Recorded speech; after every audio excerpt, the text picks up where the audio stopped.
What's going on, everyone? Today is the big day for Destiny. Most will say it's the day to see what the hell is going on in the future. We are all pretty much hopeless, so hopefully this will give us some hope. Oh my god, he said the word hope like 3 times.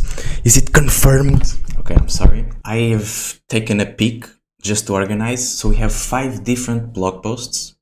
We have Paving the Way for the New Frontiers, we have the 10 Years of Destiny, we have the Developer Insight, core game activities, we have Developer Insight core game rewards, and Developer Inside the Portal. So let's start with this one. This, by the way, is in order of uploading, at least of the site, so okay, let's do it. Today marks the 10-year anniversary of Destiny. We set out in, wow, 2014, goddamn, to do something new and different for our studio. We've conquered the Witness, looted dungeons, yada yada. We're plotting our course to the stars through codename Frontiers. We closed the door with the final shape, but we are opening a new one, weird one, and an excited one that takes Destiny to places it has never been before. We'll see about that, right? We are building this future now and are excited to share you a first glimpse of today. Oh shit! Oh shit! So, summer 2025. Expansion, codename Apollo. Okay. An expansion, we have new stories, new location, new missions, weapons, gear, raids, and dungeons. Let's go. Season is available to all the players. Oh shit. Okay. We have a summer 2025 major update, codename Arsenal. Okay, and then a fall major update, codename Surge. So it seems we're gonna have one big expansion and 2 updates that are free to all players. So basically just like the Into the Light updates, I guess. And then in the winter we're gonna have another expansion. So we're gonna have 2 expansions per year and 4 updates per year. Okay. Expansion Behemoth, and then winter update and the spring update. So we're gonna have every season of the year we're gonna have an update. Alright, what else? This roadmap lays out our plan for year 11, that's crazy to say by the way, and beyond, with some exciting changes to our annual model. Over the next few months we'll be sharing more info with the codename Frontiers, which is how we are describing major innovations coming to Destiny over the next few years, starting with our next expansion, codename Apollo. Will it be on the moon? We have several Dev Insight deep dives going live today, and we'll continue to add more to the list over the weeks and months to come. Today we also have Tyson Green, the game director for Destiny 2, and Alison Lurs, I'm sorry if I butchered that, the Destiny 2 narrative director, diving through some of our future plans for Destiny 2. Our goal is to be more transparent with our communications with you. This means sharing our work more frequently, okay, even if you see our mistakes and false starts along the way. That's fine, I am in agreement with that. So please remember that our roadmap and plans are subject to change as we get deeper into development. That's normal. Ultimately, this is your game too. We want you to see more of how it is made and why. Okay, I like that. If you take away nothing else, it should be this. We are excited for Destiny to change and improve in ways that allow it to keep evolving in the future. So, Dev Insight Deep Dives. Below, you'll find... Oh, okay, everything is on this one. Below, you'll find the Dev Insight Deep Dives for various innovations coming with codename Frontiers. We'll be building upon this section over the next few months with breakdowns of features and changes coming to Destiny, activities, rewards, and the portal. Our vision for the future of Destiny 2. My name is Tyson, game director. I'm excited to speak about Destiny. First and foremost, we love Destiny. It's a unique, challenging game. Personally been working on Destiny 15 years. Same time, we recognize that it has become too rigid. Expansions have started to feel too formulaic, and are over too quickly with little replay value. True. Bro, I played the shit out of Final Shape, but then after you finish like the ghost missions, you finish the story, you finish what Even the class items, which I know it's kind of hard to finish, but you know what I'm saying. If you get a decent one, like you're not gonna want to go after the other one unless you're like a hardcore player. Hardcore, like not that hardcore, but you know what I mean. Seasons and episodes keep getting bigger, but can still feel like you're just going through the motions. Exactly that. We believe it's time for Destiny to change and evolve, and that our community wants this game to grow and innovate too. Yes. And to do that, we need to start breaking some of the molds. Agree. Annual expansions. So we're going to start with annual expansions. We've loved creating annual expansions and are especially proud of the final shape. But the truth is that they dominate almost our development effort. Yeah. We need to free ourselves up to explore and innovate with how we deliver Destiny 2 content so we can invest in areas of the game that will feel more impactful to players. Starting next year, instead of one big expansion, we are going to deliver 2 medium-sized expansions, one every 6 months. Each of these will depart from the one-shot campaign structure we've been using, essentially unchanged since Shadowkeep. And each will be an opportunity to explore exciting new formats instead. Okay, they're gonna start... It's not gonna be that this mission, it's over. That's cool. Let's see how they do it. We are excited to try new things that challenge our idea of what the Destiny experience can be. We're actively prototyping non-linear campaigns, exploration experiences similar to the Dreaming City or Metroidvania.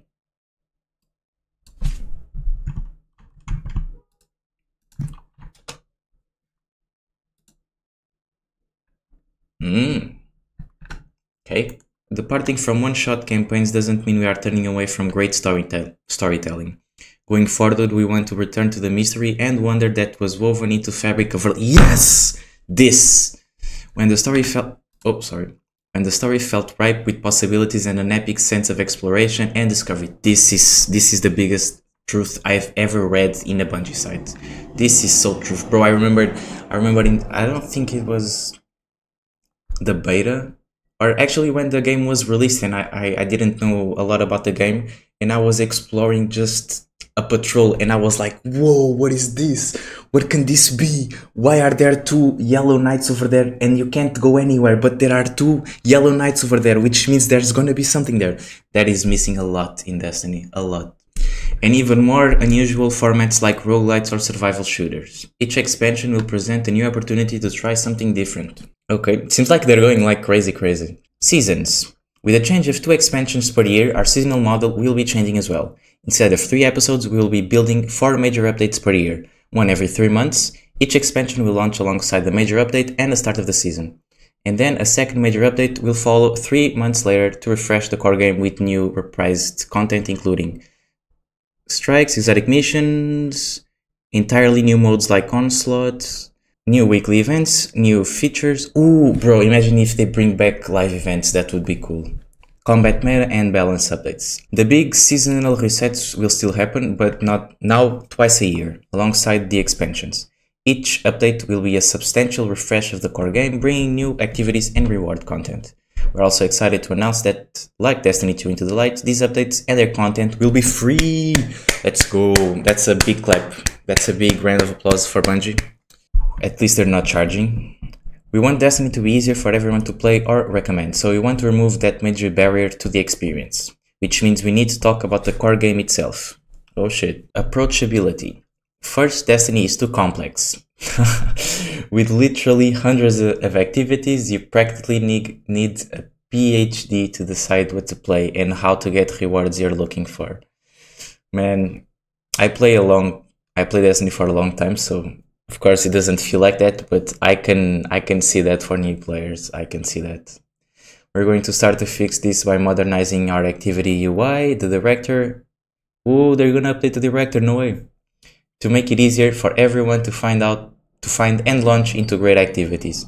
And we are reworking our reward model to make sure that all of those activities offer meaningful rewards.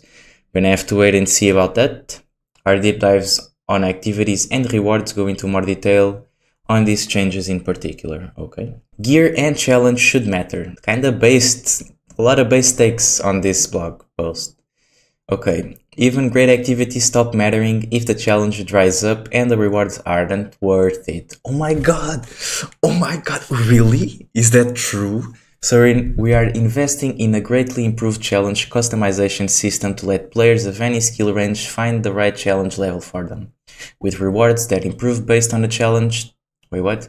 With rewards that improve based on the challenge level you take on. Okay, so as harder it gets, the better rewards. Basic shit. These won't just be simple incoming damage increases either. The team is cooking up some great gameplay modifiers. Can't wait for everyone to be invisible. Can't wait for, what was the name? The thing that made the shields a lot harder to remove. Can't wait for that to come back.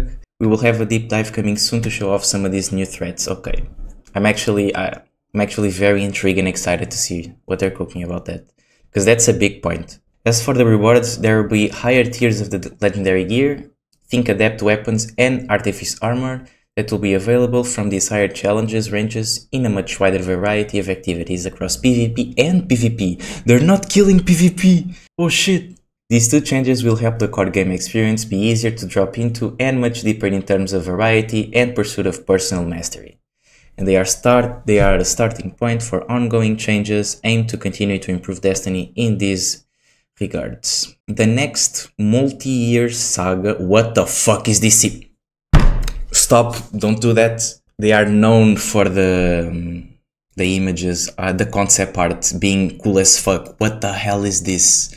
Like, I see this image and I want to buy everything that they offer. Like, what the hell? What is this?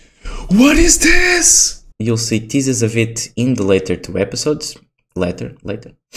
And then fully kick off with Codename Apollo. This next saga is also based around the core theme, much like Light and Darkness did. It will introduce plenty of new characters, factions, twists, and more. Okay, there's a lot more here we will say eventually, but we don't want to spoil the journey for you. This will be a multi-year journey, one we can't wait to take you on. Our first expansion, Codename Apollo, is a non-linear, character-driven adventure. Okay, so what is it? So the story is gonna non-linear, character-driven adventure. We'll have to wait and see it. Oh my god, more concept art. What is this? What do we mean by Codename Apollo is non-linear? Oh, they're actually gonna answer, okay. Previously, in stories like Final Shape, you experienced the story A to B to C to D in a nice straight line. In Apollo, our story takes place over dozens of threads you'll explore and discover. So when you land on our brand new location, the story starts at A, and then you can choose if you want to explore C first, or try to get into B, or maybe investigate D. And the options you didn't choose, don't worry. Those other options will still be open for you to go back and play through.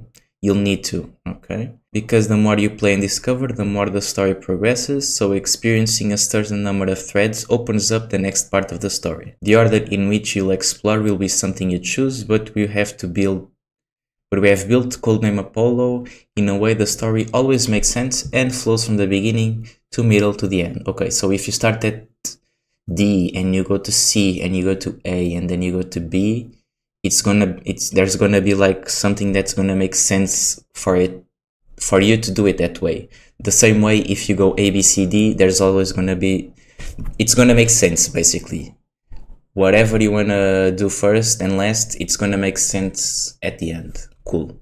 Nice. There's no time gating. There's no time gating! No waiting for the next drop. Oh my god, what is going on? Apollo's story unfolds based on player progression.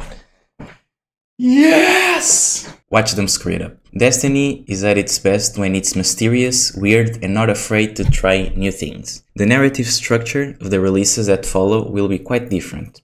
A structure to suit that game's experience, and we want to continue to innovate with each expansion across both gameplay and narrative. It's almost like everything is going to be like almost like a new game, is what they are saying here, or at least it seems like they're saying this. That's like a big thing, bro.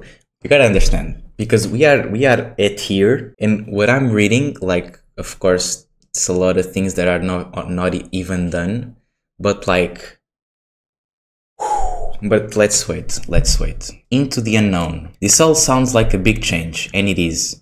Because when the rhythm of our stories becomes predictable, or when characters in our world fail to change, that's how we create a situation, not a story. How can we innovate? By telling a story that keeps up with our innovation, not one that slows it down. Okay. I'm not gonna lie, this is sounding too good to be true, and I'm just gonna say it. We believe in rewarding the player for paying attention without punishing someone for not knowing something. That way, everyone gets to come along for the ride, no matter how deep in the lore they are. You'll see that approach starting with episodes and continuing into the new multi-year story. So episodes are gonna go away, right? That's what it looks like. It's like 3 episodes and they're gone. W. So when we think about the multi-year arc, what does that look like? Think of it as constellations of stories united by a single theme. We will show you what that theme is later, but suffice to say, we believe in it. Think of this multi-year arc as a web, not a line.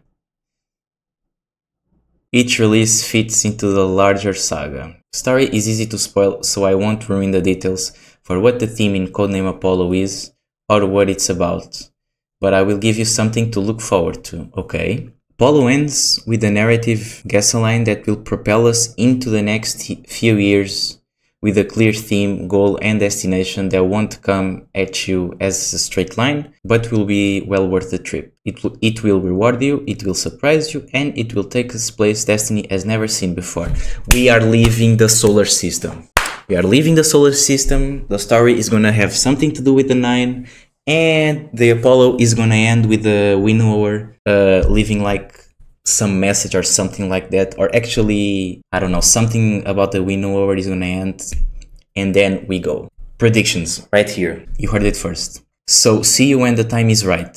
Just like when the Lord tab of the ship of the winnower, when he said see you soon, I'll see you when the time is right. Okay.